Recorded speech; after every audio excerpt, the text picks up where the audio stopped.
Oh, yung mga ganyan. Okay yan. Siya kasama yung ugat. Yan si Ethan po may juwa na. Ay, juwa ba batan yan? Yan. Ay, hindi. Yes, okay. Ano lang? Yung iba, kasama niya yung puno. Sa'yo, dahon lang. Ito. Ano ito? Magkapareho. Wala, sa Kapampangan mayroon yan ah. Pangasinan. Hindi ko alam to eh. Kulitis. Di pa ako nakatikim ng ganito. Anong loto mo? May sardinas ako doon. Try ko mag-sardinas ngayon. Oh, gisa lang. Sarap niyan. Ang dami ko nakuha. Malilit lang ba o yung tawang-tawa lang? Siya kahit may dahon eh, kahit may tangkay. Kasi sa sa China, naka-display ito, yung katawan nito. Yung ganito oh. Yung ganito naka-display katawan. Dami. Ang dami pong hasyenda namin nabut doon. Ayun oh. No. Ginagawa lang pataba to eh. Sarap. Di na. Dami-dami na mo. Gusto mo yung malaki-laki na? Ay gusto mo bata talaga? Para mas mas mabilis maluto. Hindi ka ba nakatikim yan? Baka yan ba ang tawag sa inyo? Hindi ko alam eh. Kulitis? Dalawang klase kasi. Yung kinukuha mo, pula yan. Sinabog ito pag ganito karami. Kasi sa kinukuha namin, maliit lang. Ang gandong po. Ayan. Kahit ano. Marami.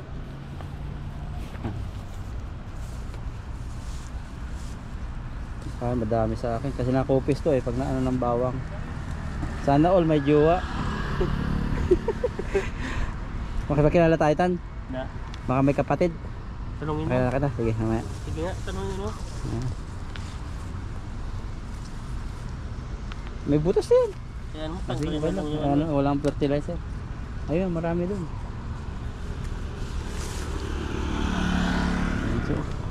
Pwede na tayo yan. Pwede yun, no? Pwede. Hindi, yung babae. Nagawin mo. Joke lang po.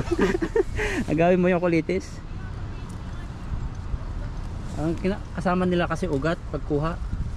Katawan. Ano lang eh. Ito kahit anong tatanggalin na lang yung dahon niya o ganito na lang niluluto. Sa akin, hindi ko na inaano eh. Kaya bawat ano ko. Diyan ko na yan. Iwasan mo lang. Tatalak-tak ko pala. Ano po, yung mga ng wasiitan. Bibigyan kita na malayo-layo ako. May nangunguha rin doon. Dami. Pwede ito mag-asawa si Ethan. Marami nang malalaman luto. Nagsimula nang magluto eh. Lalo pag dito. Nakasama ka ba dito manguha ng ng mga sinasabog na mga gulay-gulay? Ay, yung Chinese pichay ata dati. Chinese pichay? Yung tanim nila dito. Oo. Ngayon ito naman. Kala ko kulitis. dahon lang to. Kulitis yan. Ay, dahon damo. Pwede na. Isa naman tayo eh. Tanong mo na, baka may kapatid. Okay na yan? Tawa na to? Sige, okay na. Anong luto niyan? Lalagyan natin ng sardinas. Sardinas. Pwede na. Sardinas, tigisa natin. Po kami. Alalayan mo tan. Mahulog. Ito, dami pa rito. Grabe mo kulitis yan. Dagdagan mo pa yan? Ha? Dagdagan mo pa? Hindi na. Sa Cavite ganyan na niluluto, may mga sanga-sanga. Tayo. Ito walang kuha yung kabatiti ngayon. Oo.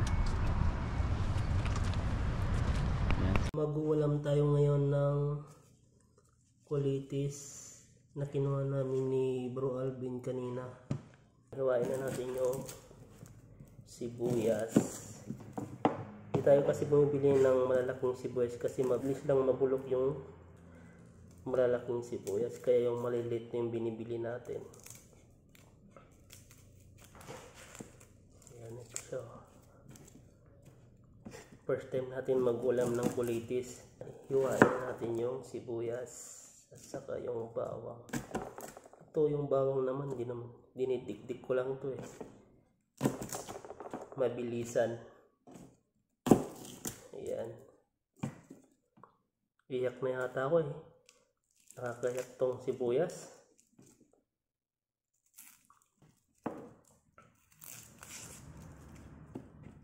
Yan, sit aside na natin yung yung ano natin, yung balat ng sibuyas at hiwain na natin.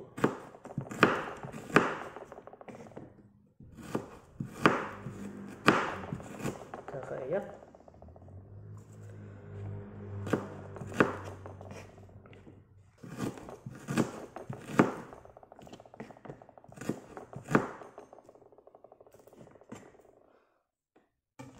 Kakayak talagang sibuyas.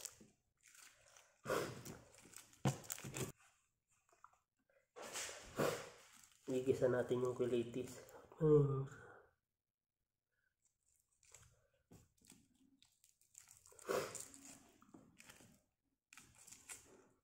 Ayan, tapos na tayo. Tapos na tayong maghiwa ng sibuyas at saka bawang. Ito yung igigisa natin yung 555 tuna.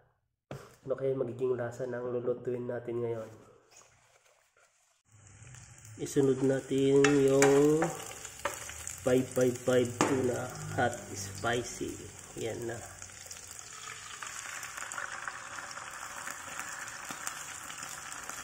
Tak-tak natin. Ayan.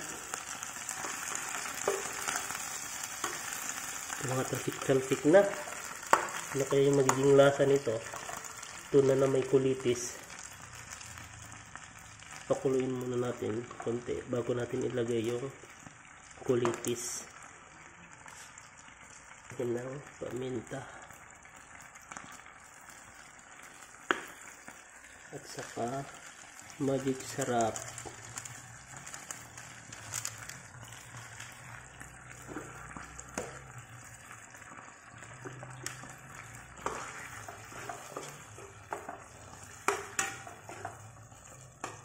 Yan, habang kumukulo, ilagay na natin yung kulitis. Yan yung kulitis natin. Ilagay natin yung kulitis.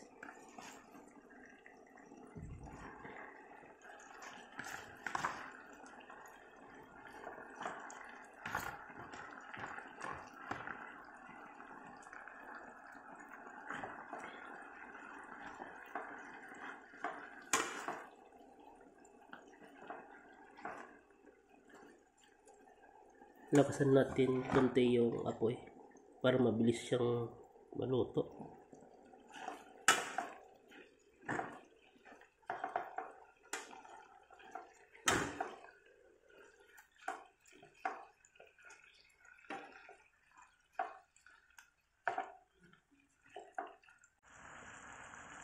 Lagyan natin ng konting tubig. Ayan. Tayin natin siyang maluto. Ito yung magiging lasa ng linuto natin. First time tayong makatikim ng kulitis. Masarap kung may sabaw-sabaw.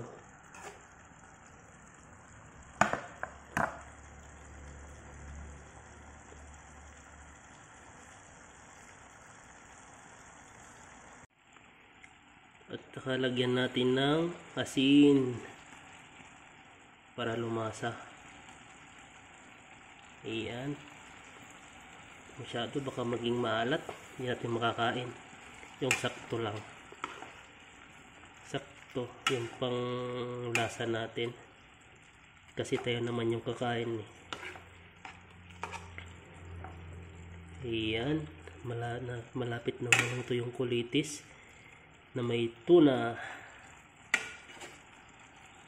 Excited na akong kumain mamaya nito. Kaya magiging lasa nito. Tikman natin kung maalat siya o hindi. Ang sarap. Sobrang sarap. Ito pala yung lasa ng kulitis. Parang siyang talbos rin siya ng kamote. Yung lasa niya.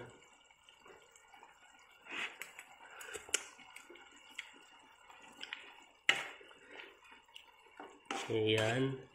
Pwede na tayong kumain mamaya. Kasi luto na yung ating kulitis with tuna. Hot and spicy. Ayan. Sarap. Ang bango. Bango siya. Yan, patayin na natin yung apoy kasi mas masarap yung hindi masyadong lutong-luto yung kulitis. Ayan, okay na siya. Kakain na tayo at ito na yung linuto natin. Ito yung kulitis at saka tuna. Ito yung kanin natin. Ang dami. Papakain tayo ng marami ngayon. Ayan.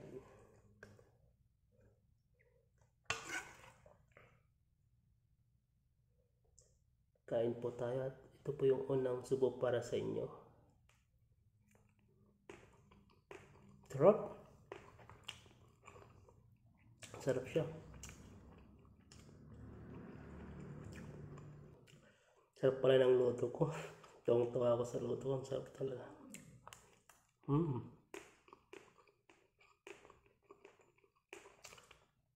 So, wala siyang sabaw. Kunti naubos yung sabaw. Pero masarap siya. 100% siyang masarap.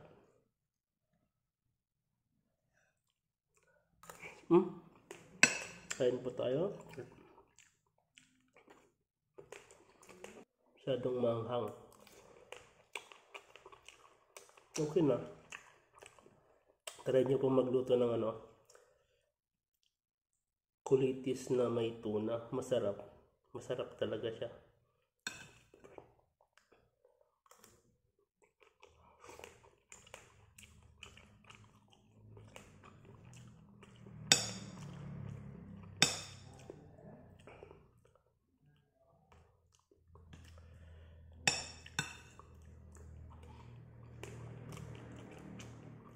Ito na yung kinuha namin ni Bro Alvin kanina. Yan, masarap siya. Masarap nga. First time kong makaulam ng ganito. Kulitis na may tuna. Okay siya sa panlasa ko. Busog na ako. Dami yata. Napadami yata yung kain ko. Dapat gabi, konti lang dapat yung kinakain kasi nga mahaba yung oras. Kaya ito yung nilong ko. Tapos may saging tayo dito. Ayan, pwede na. Solve na sa isang gabi natin. Nakaminus tayo ngayon.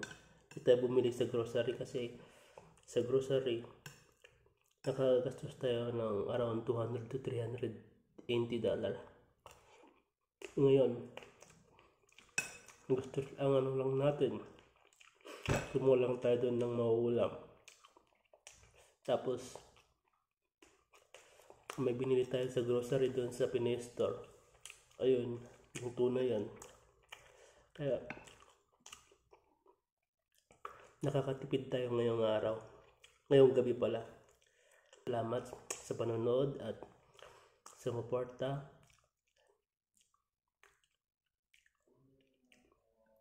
Salamat sa nag-subscribe at mag-subscribe pa lang. Salamat sa inyo.